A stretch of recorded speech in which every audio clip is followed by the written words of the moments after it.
Welcome back to another video, folks. It's early morning, time to feed and move the second eggmobile. I'm going to give you a little look around the farm today.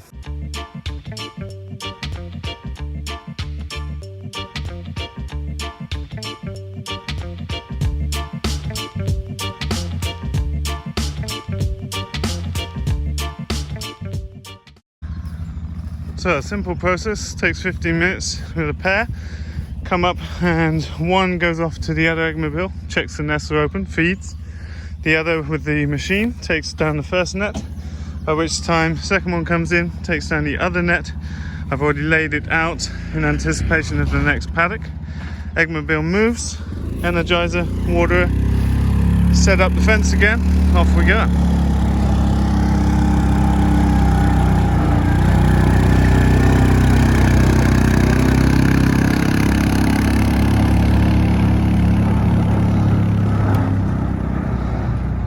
We're always trying to park on top of a hill, so we've got gravity to help us with moving, because we're pulling at least 1.5 tons with the ATV, which is rated at 300 kilos. But that's the way we've been doing it for 7 years. Works well enough. Beautiful grass.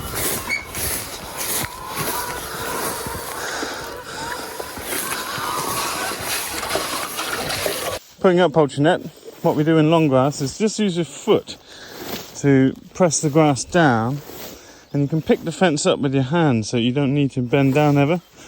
And then the trick is to pull it tight with your foot, and you can see no chicken can escape from under that. Now when we've had lower powered energizers, we've had to peg down the fence at a certain point in summer when they want to get out of here. But that adds a lot of extra movements, and we don't want to do that. So now we've got better powered shock boxes. The trick is to get the net tight, and you do that with your foot. And then that bottom line is tight that the chicken can't get under it. So you don't need to cut your grass, that's crazy business. And ultimately you can use your animals to cut the ground in front of the nets. We're actually moving the cows back onto the farm today, in front of the broilers that are working down Topfield. One of the big benefits of the automatizations that we've put on is to be able to have automatic closing and lights, and that's quite important. Right now we've just moved the timers back to midnight. Up here at 59 degrees north, it doesn't really get dark at this time of year, it just gets dusky, so the birds are not all in until about midnight, and those automations save someone having to be awake at that ungodly hour all through the summer. So door is not set to open till 7 o'clock at this time. Just going to let some out the back. Good morning, girls.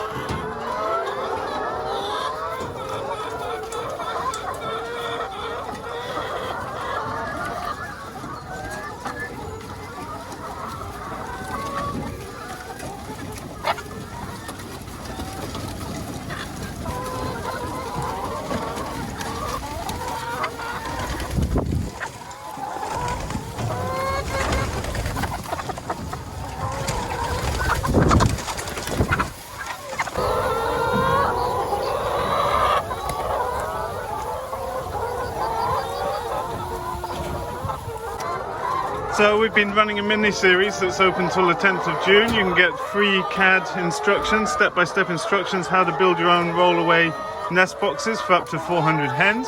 There's also a free PDF book of the whole Farm Like a Hero experience that we ran last year, as well as enterprise planning sheets and crop profiles from our no-dig market garden.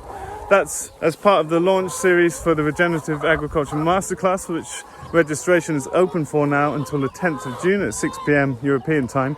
That's an 8-week online intensive, the broadest, furthest reaching regenerative agricultural online training that exists, and registration for that is open until the 10th of June at 6 o'clock European time. You can find out about that in the first link below. And don't forget to join the mini-series to receive all of those free downloads. No strings attached, lots of amazing resources for you there. Okay, eggmobile's moved, serviced, ready. Now it's time to get the cows back onto our land. And whilst it's all the same species, our grass is much more nutritious already up to my thigh. We'll compare that to where they've been, but they're gonna love coming back to our land.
So broilers are hopping across to this new lane.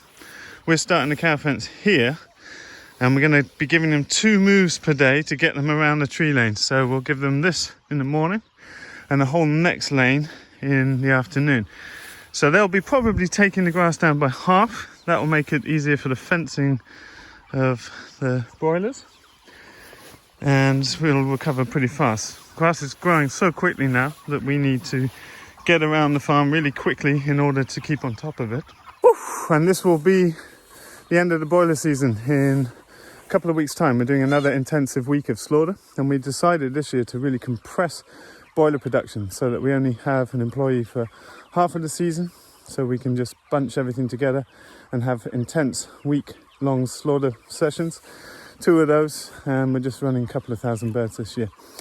And that's working out well. It's very intensive to do slaughter pack all week, but it saves dragging out over multiple weeks throughout a longer period of the year, which just seems less efficient time-wise. So, just closing on the spring gates so that we know for sure that cows are not going to go on a big rampage. At this time of year, when the grass is growing well, they often, a couple of times a year, like to go on a big run around the village. So by closing all our gates, hopefully when we let them in through, we've got a little pedestrian gate at the bottom of Topfield. I'm going to take a little bucket of grain, just try and incentivize them to run up towards us, and then they're cordoned off by the backside of the paddock they're going into. I think it'll go smooth. They're going to love being back on our land because the grass is just so much richer and more dense here. Little black walnuts coming on nicely. We've been having beautiful weather, but quite challenging for gardening. Streams are drying up already, so it's forecast another week of dry weather, sort of mid-20s, and so it's getting tight for water now. Got to be really careful with how much water we use if the pond is not replenishing from the stream now. So the cows did break out the other morning, briefly. Cows escaped and ran straight to the silos where they know there is grain supply. We got them straight back in and they came straight back out again. So we're using single polywire, and that's typically totally fine. They don't test the fence, but they do get this urge once or twice a year to just go running, and you can't really stop a big animal with a wire if it really wants to go. Now, should go fine today. They really enjoy coming back onto our land, but they may just stick around wanting to eat without moving up to where we want them to be. I've got a little bit of grain here just to tease them on, and that's always a handy thing. But we've got to get them through this pedestrian gate over the stream, and that's where issue might come, is getting them over the stream here. So there they are, just turning the wire off, and we've got to entice them over the water here. Now it's possible they could run off sideways, we'll see how it goes. Woo! Alrighty, come on then, let's see. Flying cows. Alright. We've got to not leave Violet behind. Come on, Violet. This is more like it. Look at that. They're always super happy to come back to our land. Whew. Flies coming with them. Here they come.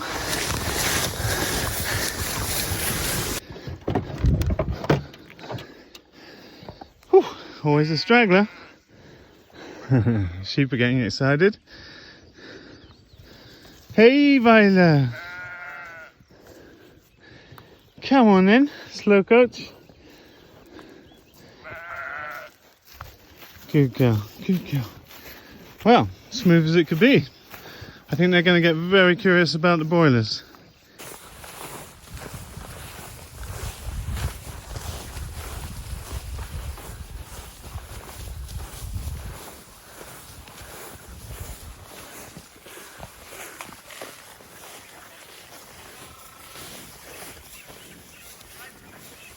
Yeah, it's beautiful. Say hello to your field friends. Cows are very normally very curious with animals around. What do you think? Back on homemakers. Fun.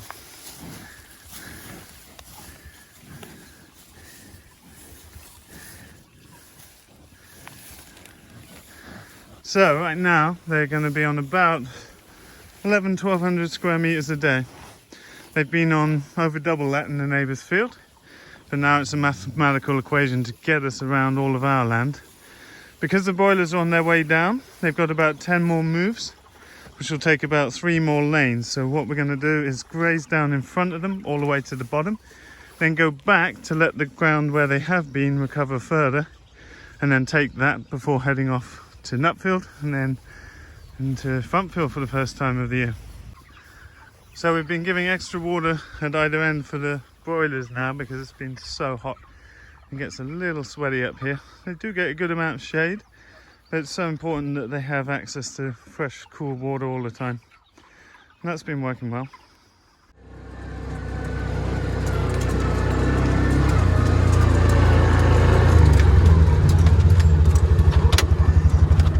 Okay, so that concludes going through the neighbour's land.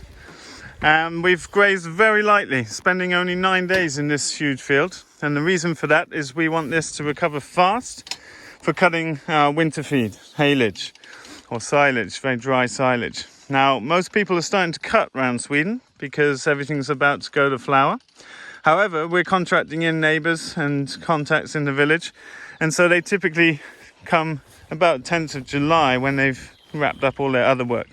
So anticipating what happened last year and the year before, we decided to graze through all of this quickly, knowing that it should be recovered in time to get the winter feed. We're going to take a couple of cows out the herd and haven't decided about the sheep, but it's quite likely they will disappear, and so we should have ample winter feed, I would have thought.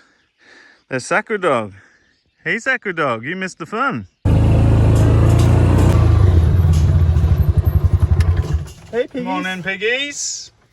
They haven't been getting out, so that's working well. We've got 3,500 volts still, and they seem very content in that. Happy piggies. Oh, that's the fence for you. And that few days in the barn with a quick fence around them really gave them their first initial shocks, and that's really important with pigs. They're very powerful animals. You've got to make sure they respect the fence from the get-go. Okay, reel set up. We've got nearly 8,000 volts going through there. That should keep them in. So we're just giving them this in the morning, probably till 11 o'clock or so, and then they get a longer stretch because the broiler pens are not in this one. So we're leaving their shade mobile in there so that they have shade in the hottest part of the day. And we also are binding Viola for milking her out. She's had infection mastitis in one of her quarters, so we're just milking her out. Always a good idea to carry a fence tester. They're cheap, easy to use, and just test your fences all the time. So you build up a relationship with how the grounding works in different soil, moisture conditions, when your fences need repair, etc. Really good habit. Always carry a fence tester and use it. Everything we do here is observation based. So, second paddock set up. Simple hop through the fence at lunchtime. That'll keep them happy. Look what Yanni just found. Hello, beauty. This has come from the neighbours, so we're going to take it back. How did you actually catch it? It was sitting on a compost pile next to the windbreak. So me and Dave just decided to push it into the windbreak. And it had trouble flying in there. So, in the wash and pack station, and what I've done this year is bought these 2 big containers to go in place of the bathtub. And the aim of these is to create 2 bubble tanks. Now we use them for dunking to get heat off vegetables when they come in off the field. And I'd like them both to be able to be bubblers. Now to create those, I'm just going to use this air pump, jacuzzi pump, pretty standard. I'm going to have that mounted on the wall with a flexible tube that you can connect into a simple setup in the bottom of each tank that lets bubbles up. So you can use one or the other or both. First of all, I've got to install plugs and these pipes to drain water out of these tubs into the tree lanes behind here. So, take it step by step. See if we can get that fixed up for the wash and pack this week.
So that's where we got to for now, not needing the tanks till tomorrow, so we'll test it in action.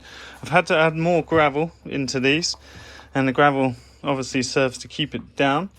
The pump is quite strong, can't get much stronger, it's noisy, but we turn it on and off here temporarily for now. And this allows you to plug it into whichever tank you need. So you could have one dunk tank for getting heat off vegetables and one bubbler for cleaning roots or greens, but it seems to be working good. We'll have to test. You can see the sort of size of holes I've gone for, and that can obviously be modified depending on how it performs, but it seems quite good.